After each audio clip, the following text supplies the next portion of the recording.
Hello साथियों। आज हम पढ़ने जा रहे हैं भारतीय न्याय संहिता 2023 की धारा 34 प्राइवेट प्रतिरक्षा में की गई बातें, जो कि आईपीसी की 96 सेक्शन में वर्णित है। प्राइवेट प्रतिरक्षा मतलब अपनी रक्षा करना आक्रमणकारियों से। तो साथियों, इसको हम आपको समझाने जा रहे हैं। तो जिन साथियों ने अभी तक हमारा चैनल सब्सक्राइब नहीं किया है तो हमारे चैनल को सब्सक्राइब कर लें और वीडियो को लास्ट तक जरूर देखें। प्रत्येक व्यक्ति को अपने शरीर व अन्य व्यक्ति के शरीर तथा अपनी व किसी अन्य व्यक्ति की संपत्ति की प्रतिरक्षा का अधिकार प्राप्त है।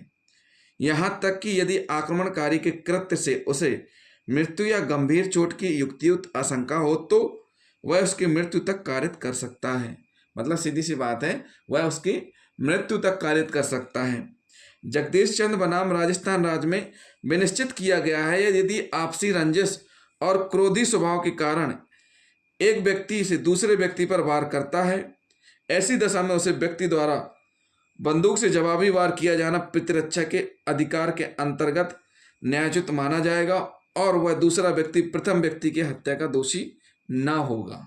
तो साथियों, एक बार फिर से हम आपको ये जो जगदीश चंद्र बनाम राजस्थान राज्य समझा देते हैं कि जगदीश चंद्र बनाम राजस्थान राज्य में विनिश्चित किया गया है, यदि आपसी रंजिश और क्रोधी स्वभाव के कारण एक व्यक्ति बंदूक से दूसरे व्यक्ति पर वार करता है। क्या करता है? एक व्यक्ति बंदूक से दूसरे व्यक्ति पर वार करता है। ऐसी दशा में दूसरे व्यक्ति द्वारा, मतलब पहला व्यक्ति दूसरे को गोली चलाता है, तो इस स्थिति में दूसरा व्यक्ति बंदूक से जवाबी वार किए जाना प्रतिरक्षा के अधिकार के अंतर्गत माना जाएगा। जो आक्रमण कर रहा है उसको प्राइवेट प्रतिरक्षा का अधिकार प्राप्त नहीं होगा, लेकिन जिसके ऊपर आक्रमण हो रहा है वह अपने आप के बचाव के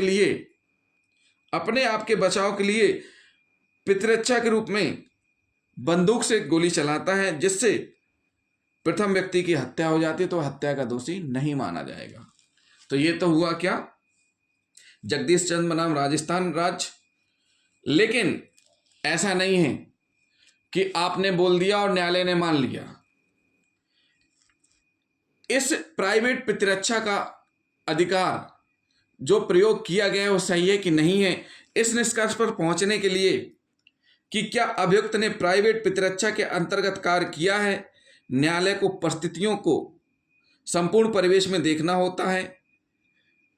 अतः अभियुक्त को हुई क्षति, उसकी सुरक्षा के लिए आसन्न खतरा, उसके द्वारा कारित की गई क्षति और वे परिस्थितियां कि क्या उसे लोक प्राधिकारियों की सहायता प्राप्त करने का समय प्राप्त था, यह सभी सुसंगत परिस्थितियां हैं। मतलब जिसने भी बचाव के लिए सामने वाले के ऊपर जवाबी कार्रवाई की है, क्या उसके पास इतना समय था कि वह पुलिस की मदद ले ले या अन्य आसपास के लोगों की मदद ले ले। यह अधिकार प्रतिशोध या बदला या प्रतिकार नहीं है, बल्कि अचानक उत्पन्न खतरे को रोकने के लिए है। तो साथियों, इस संबंध में योगेंद्र मुरारी जी बनाम गुजरात में भी कुछ बताए गए हैं निर्देश, उनको हम आपको बताने जा रहे हैं कि यह ऐसे कृत्य के विरुद्ध नहीं मिलता है जो अपराध नहीं है। प्राइवेट प्रतिरक्षा का अधिकार ऐसे कृत्य के विरुद्ध नहीं मिलता है जो अपराध नहीं है। आपराधिक कृत्य होना चाहिए, सामने वाले के द्वारा आप पे हमला करना चाहिए, आप पे इस प्रकार से हमला कर रहा है कि आपकी मृत्यु संभावित है। उस स्थिति में आपके द्वारा अपनी प्राइवेट प्रतिरक्षा का अधिकार प्राप्त होगा। अगर वह सामने वाला कोई अपराध नहीं कर रहा है तो उस स्थिति में आपको प्राइवेट प्रतिरक्षा का अधिकार नहीं प्राप्त होगा। प्राइवेट प्रतिरक्षा का अधिकार तभी उपयोग करेंगे जब तत्काल खतरा सामने हो। मतलब इसका उपयोग, प्राइवेट प्रतिरक्षा का उपयोग तभी जब तत्काल खतरा सामने हो। प्राइवेट प्रतिरक्षा एक प्रतिरक्षात्मक अधिकार है, ना कि दंडात्मक या प्रतिकारात्मक। जो प्राइवेट प्रतिरक्षा है ये एक प्रकार से प्रतिरक्षात्मक है, अपनी रक्षा के लिए है, ना कि किसी को पनिशमेंट देने के लिए, ना बदला लेने के लिए है। जहां पर संरक्षण प्राप्त करने का अवसर एवं समय उपलब्ध ना हो, मतलब प्राइवेट प्रतिरक्षा का उपयोग वहां करना चाहिए जहां पर व्यक्ति के पास संरक्षण प्राप्त करने का अवसर समय उपलब्ध न हो। अगर आपके पास समय है, अवसर है, आप पुलिस थाने जा सकते हैं, पुलिस को बुला सकते हैं, आप अन्य लोगों की मदद ले सकते हैं, उस स्थिति में आप प्राइवेट प्रतिरक्षा के अधिकार का उपयोग नहीं करेंगे। अगर आप करते हैं तो उस पर फिर आप दोषी माने जाएंगे। क्यों? क्योंकि आपके पास पर्याप्त अवसर और समय उपलब्ध था। आईपीसी की धारा 100 व बीएनएस की धारा 38 में वर्णित परिस्थितियां, ये हम आपको अगली वीडियो में बताएंगे कि प्राइवेट प्रतिरक्षा में की गई बातों में धारा 100 क्या है, उसके बारे में हम आपको अगले वीडियो में बताएंगे। डोमिनिक बनाम केरल राज्य, इसमें भी महत्वपूर्ण निर्णय हुए हैं। माननीय न्यायालय ने निर्देश दिए हैं कि किसी व्यक्ति को उतनी अपहानि से अधिक अपहानि नहीं की जा सकती जितनी की प्रतीक्षा के लिए आवश्यक है। मतलब उतनी ही पहुंचाओ जितनी आपकी रक्षा के लिए आवश्यक है। आक्रमण से ऐसी युक्तियुक्त आशंका होनी चाहिए कि यदि प्रतिरक्षा न की गई तो उस आक्रमण से मृत्यु या घोर आपत्ति कारित हो सकती है। अगर आपने बचाव नहीं किया, जवाबी कार्रवाई नहीं की, तो उससे मृत्यु या घोर आपत्ति कारित हो सकती है।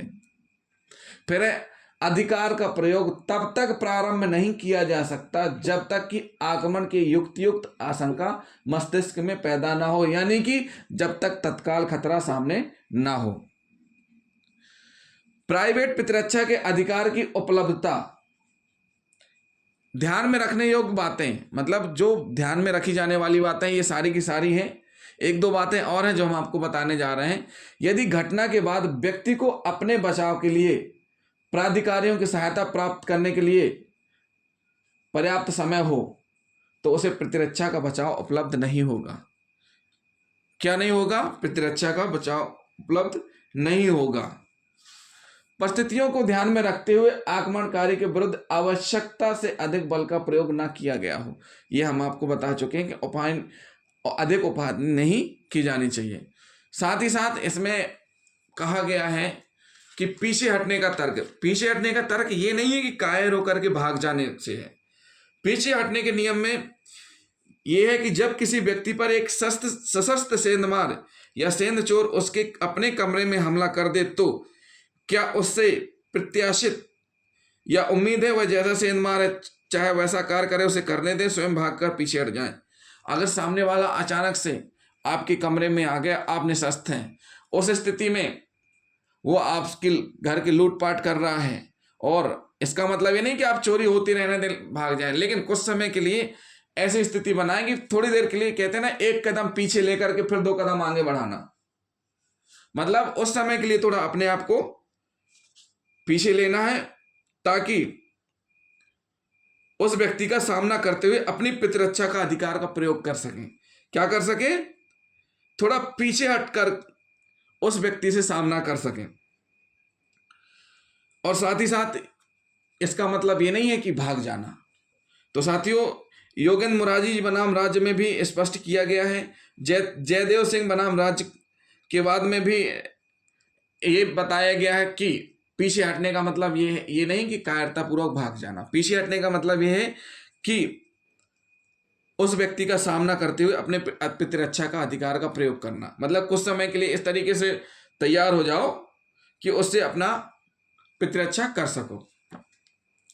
खुली लड़ाई में प्राइवेट प्रतिरक्षा का अधिकार नहीं। कहां पर प्राइवेट प्रतिरक्षा का अधिकार नहीं है? खुली लड़ाई में। कैसे, हम आपको समझा देते हैं। 2 पक्ष हैं, दोनों पक्ष सुनियोजित ढंग से अस्त्र शस्त्रों से सुसज्जित होकर शक्ति परीक्षण के इरादे से बल प्रयोग करते हुए एक दूसरे से टकराते हैं, जिसके परिणाम स्वरूप दोनों ही दलों के व्यक्तियों को चोटें पहुंचती हैं। तो ऐसी दशा में किसी भी पक्ष को प्रतिरक्षा के बचाव का संरक्षण देने का प्रश्न ही नहीं उठता। ऐसी खुली मारपीट के मामले में दोनों ही पक्ष आक्रमणकारी या हमलावर माने जाएंगे तथा उनमें से किसी को भी निजी प्रतिरक्षा का बचाव उपलब्ध नहीं होगा।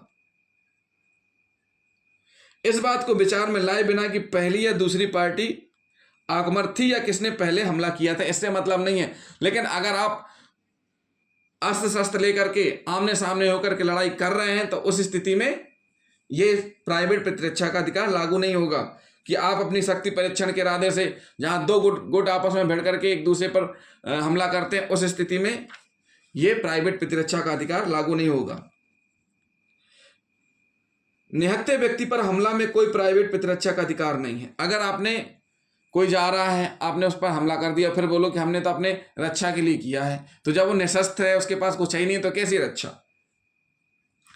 इस अधिकार की मांग वह व्यक्ति नहीं कर सकता जो स्वयं आक्रमण करता है।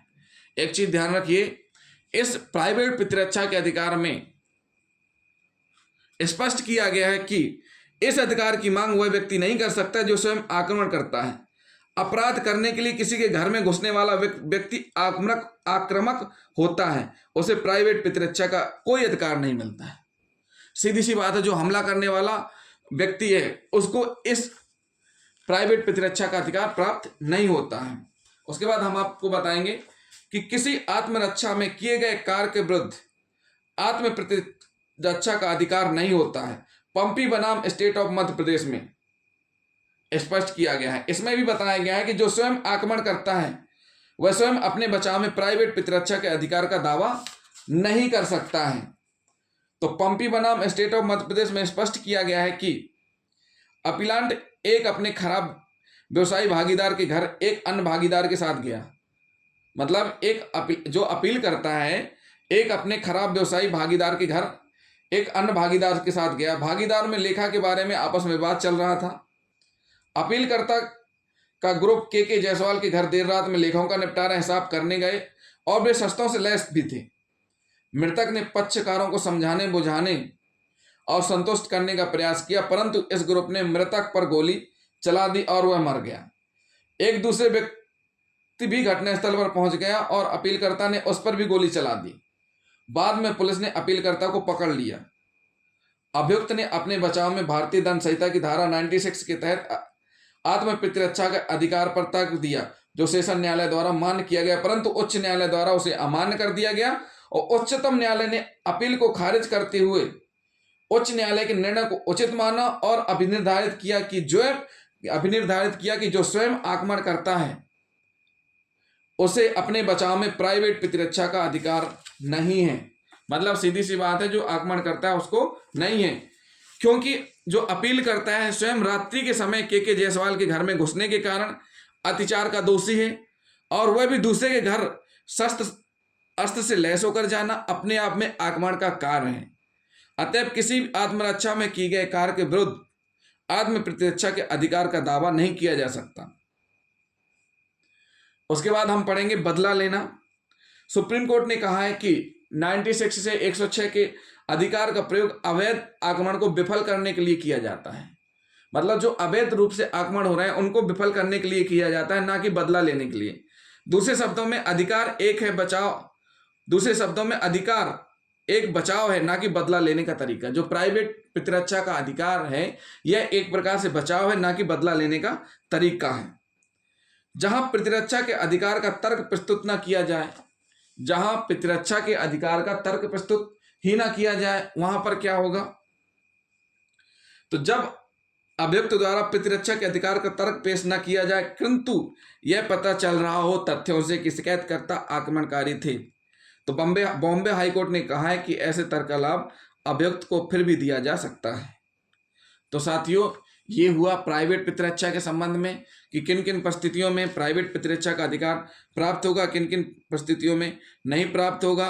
और साथ ही साथ एक चीज और हम आपको बता दें कि अभियुक्त को शारीरिक चोटें क्या हैं, प्राइवेट प्रतिरक्षा का अधिकार। अभियुक्त के शरीर पर पाए जाने वाली चोटों का स्पष्टीकरण न देना एक महत्वपूर्ण कारक है और इस तथ्य के आधार पर न्यायालय अभियोजन साक्ष्यों की सत्यता को पर्याप्त सावधानी से निर्णय करेगा, किंतु ऐसी चोटें स्वयं में प्रतिरक्षा का आधार नहीं है। किसी केस में अभियुक्त पर आई चोटें उसके प्राइवेट प्रतिरक्षा के तर्क को मजबूत बना सकता है या अभियोजन के केस के बारे में सच्चा संदेह पैदा कर सकता है, किंतु इसी के साथ अपरिवर्तनीय विधि की प्रतिपादना के रूप में अभिनिर्धारित नहीं किया जा सकता कि जो ही ये पाया जाए कि अभियुक्त को उसी संभव में चोटें पहुंचाई गई जिसमें परवादी पक्ष पर हमला अथवा प्रहार किया गया था, तो प्राइवेट प्रतिरक्षा का तर्क प्रथम दृष्टया साबित हो जाएगा और प्रमाण भार अभियोजन पर चला जाएगा। यह साबित करें कि परिवादी द्वारा आत्मरक्षा में अभियुक्तों को चोटें कारित की गई थी।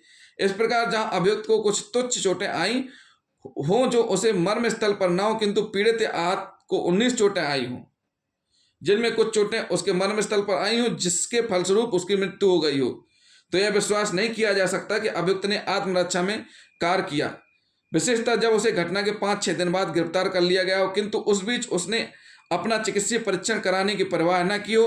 प्राइवेट प्रतिरक्षा के आधार या अनुमान या अटकलबाजी नहीं हो सकती। इसमें इन्होंने स्पष्ट किया है कि अभियुक्त जहां पर जिसको चोटें आई हुई हैं और वह अपने आप को न्यायालय में ये कहे कि उसके द्वारा जो अपराध किया गया हो प्राइवेट प्रतिरक्षा में किया गया हो, जो पीड़ित है जिसको ज़्यादा चोटें आई हैं और इसको कम चोटें आई हैं, 5-6 दिन बाद गिरफ्तार किया गया है और वो भी बाद में इनके द्वारा लिया गया, तो ऐसी स्थिति में ऐसा नहीं हो सकता कि आपकी चोटें दिखाने से या चोटें होने से कह दिया जाए कि हाँ आपने ये चीज़ें की हैं। सुप्रीम कोर्ट ने ठाकुर जी हीरा बनाम ठाकुर कुबेर सिंह चमन सिंह के बाद में कहा है कि यदि यह निर्धारित करना कठिन हो कि उसी घटना के क्रम में अभियुक्त को भी चोटें लगी थी और इसकी व्याख्या अभियोजन द्वारा नहीं की जाती, तो यह मान लेना चाहिए कि उसका केस विश्वास करने लायक नहीं है। सुप्रीम कोर्ट ने ठाकुर जी हीरा बनाम ठाकुर कुबेर सिंह चमन सिंह के बाद में कहा है कि यदि यह निर्धारित करना कठिन हो कि किसी घटनाक्रम में अभियुक्त को भी चोटें लगी थी और इसकी व्याख्या अभियोजन द्वारा नहीं की जाती, तो यह मान लेना चाहिए कि उसका केस विश्वास करने लायक नहीं है। इस संबंध में न्यायालय को 2 बातों पर ध्यान देना आवश्यक है कि अभियुक्त के शरीर पर चोटें गंभीर प्रकृति की थी, दूसरा ऐसी चोटें घटना घटित होने के समय पहुंचाई गई थी। चोटों की व्याख्या न करना उस समय अधिक महत्वपूर्ण हो जाता है जब साक्ष्य केस में दिलचस्पी रखने वाले व्यक्ति द्वारा दिया जाता है और अभियोजन द्वारा दी गई संख्या, अभियोजन द्वारा दी गई व्याख्या और बचाव पक्ष की संभावना में तालमेल नहीं बैठ पाता है। तो साथियों, ये हुआ प्राइवेट प्रतिरक्षा के संबंध में। तो जिन साथियों ने अभी तक हमारा चैनल सब्सक्राइब नहीं किया है तो चैनल को सब्सक्राइब कर लें और वीडियो को लाइक शेयर करना ना भूलें। थैंक यू दोस्तों।